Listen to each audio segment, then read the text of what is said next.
Iran की आप जानते हैं दशकों पुरानी एक स्ट्रैटेजी रही है, प्रॉक्सी गुटों का इस्तेमाल करना और अपने दुश्मनों को उलझाए रखना। लेकिन हाल की घटनाओं को देखकर ऐसा लग रहा है कि ये जो पूरी स्ट्रैटेजी है, ये जो पूरा शैडो वॉर है, वो अब बिखर रहा है। तो आज के इस विश्लेषण में हम इसी पर बात करने वाले हैं। और यही आज का सबसे बड़ा सवाल बन जाता है। सोचिए, क्या होता है जब पर्दे के पीछे से चलने वाला एक शैडो वॉर अचानक सबके सामने आ जाता है? जब छिपकर लड़ी जाने वाली लड़ाइयाँ आमने सामने की जंग में तब्दील हो जाती हैं। ठीक है, तो आगे बढ़ने से पहले ये समझना बहुत जरूरी है कि आखिर ये प्रॉक्सी नेटवर्क होता क्या है। सीधे सीधे कहें तो ये ऐसे हथियारबंद ग्रुप होते हैं जो किसी देश की ऑफिशियल सेना का हिस्सा नहीं होते, पर काम उसी देश के इशारों पर करते हैं, उन्हीं के राजनीतिक और सैन्य मकसद पूरे करते हैं। तो सवाल ये है कि ईरान ने आखिर ये प्रॉक्सी वाला रास्ता चुना ही क्यों? देखिए, इसकी कहानी शुरू होती है ईरान की कुछ अपनी मजबूरियों से। देखिए, 1979 की क्रांति के बाद ईरान दुनिया में लगभग अकेला सा पड़ गया था। डिप्लोमैटिक तौर पर अलग-थलग और सैन्य ताकत के मामले में भी वो अपने दुश्मनों से सीधे टक्कर नहीं ले सकता था। तो यहीं से ये प्रॉक्सी नेटवर्क बनाने का आइडिया आया, एक ऐसा तरीका जिससे ईरान अपनी सीमाओं से बहुत दूर भी अपना असर दिखा सके। अब जरा इस तुलना को देखिए, ये बहुत दिलचस्प है। सीधी लड़ाई मतलब डायरेक्ट वॉर बहुत महंगा और रिस्की होता है। हार हो या जीत, जिम्मेदारी सीधे आपके देश पर आती है। पर प्रॉक्सी वॉर में क्या होता है? ईरान को एक स्ट्रेटेजिक डेप्थ मिल जाती है। वो अपने दुश्मनों को घर से दूर उलझाए रख सकता है। और सबसे बड़ी बात, अगर कुछ गड़बड़ हो भी जाए तो वो बड़ी आसानी से कह सकता है कि भाई हमारे इससे कोई लेना देना नहीं है। इसी को कहते हैं प्लॉजिबल डिनाएबिलिटी। तो कुल मिलाकर ये जो पूरा नेटवर्क था, वो ईरान के लिए एक स्ट्रेटेजिक ढाल यानी शील्ड बन गया। एक ऐसी शील्ड जिसके पीछे छिपकर वो हमले भी कर सकता था और दुनिया के लिए उसे सीधे सीधे जिम्मेदार ठहराना भी बहुत मुश्किल था। ठीक है, तो ये ढाल वाली बात तो समझ आ गई। लेकिन इस ढाल के पीछे जो हथियार हैं, मतलब जो ईरान के भाले हैं, वो कौन-कौन हैं? चलिए देखते हैं कि ये नेटवर्क असल में दिखता कैसा है। इस नेटवर्क के जो मेन प्लेयर्स हैं वो पूरे मिडल ईस्ट में फैले हुए हैं। लिबनान में हिजबुल्लाह है, यमन में हूती जिन्हें अंसार अल्लाह भी कहते हैं, इराक में पॉपुलर मोबिलाइजेशन फोर्सेस यानी पीएमएफ और फिलिस्तीन में हमास।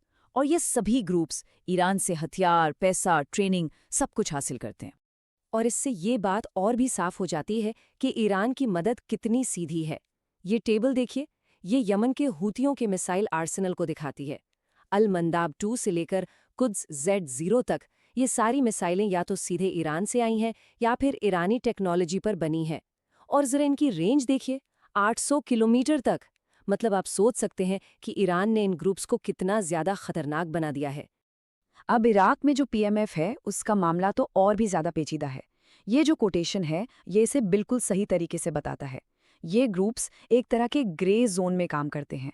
मतलब कागज पर तो ये इराकी सरकार का हिस्सा हैं, लेकिन असल में चलते अपनी मर्जी से हैं। तो एक ही वक्त में ये स्टेट का हिस्सा भी हैं और स्टेट से बाहर भी। एक हाइब्रिड फोर्स, जो जाहिर है ईरान के लिए बहुत काम की चीज है। लेकिन इस पूरे नेटवर्क का जो सबसे बड़ा और सबसे ताकतवर प्रॉक्सी माना जाता है, वो हमेशा से रहा है लेबनान का हिजबुल्लाह। पर हाल फिलहाल में उसकी असली ताकत को लेकर ना बड़े गंभीर सवाल उठ रहे हैं। एक तरफ अल्मा रिसर्च सेंटर का एक अनुमान है, जनवरी 2026 का। इसके मुताबिक हिजबुल्लाह के पास करीब-करीब 25,000 रॉकेट और मिसाइलें थीं। ये बहुत बड़ी तादाद है। लेकिन फिर सिर्फ 2 महीने बाद इजरायली इंटेलिजेंस एजेंसीज का एक बिल्कुल ही अलग एस्टिमेट सामने आता है। उनके हिसाब से हिजबुल्लाह के पास सिर्फ 11,000 से 13,000 रॉकेट बचे थे। मतलब 85% की जबरदस्त कमी। तो ये जो 2 आंकड़ों में इतना बड़ा फर्क है, वो यही दिखाता है कि हिजबुल्लाह की ताकत अब एक पहेली बन चुकी है।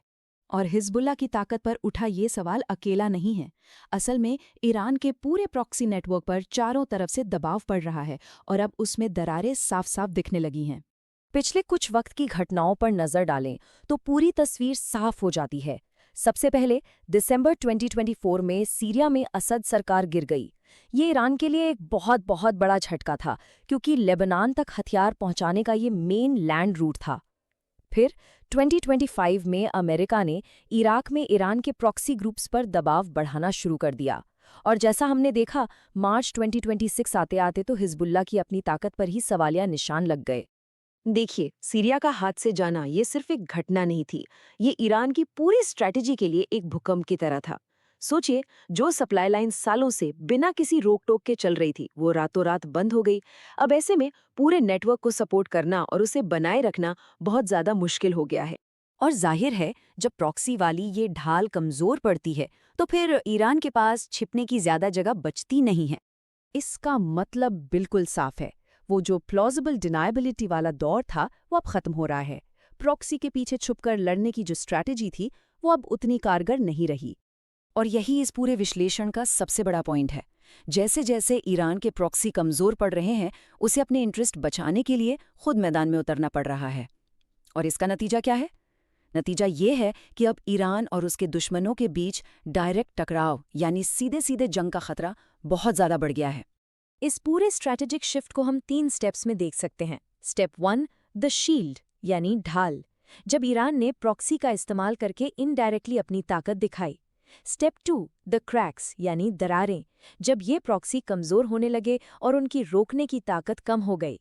और अब हम हैं स्टेप 3 में, द कॉन्फ्रंटेशन यानी सीधा टकराव, जैसा कि हमने ऑपरेशन ट्रू प्रॉमिस 3 जैसी घटनाओं में देखा, जहां ईरान को मजबूरन सीधी मिलिट्री कार्रवाई करनी पड़ी।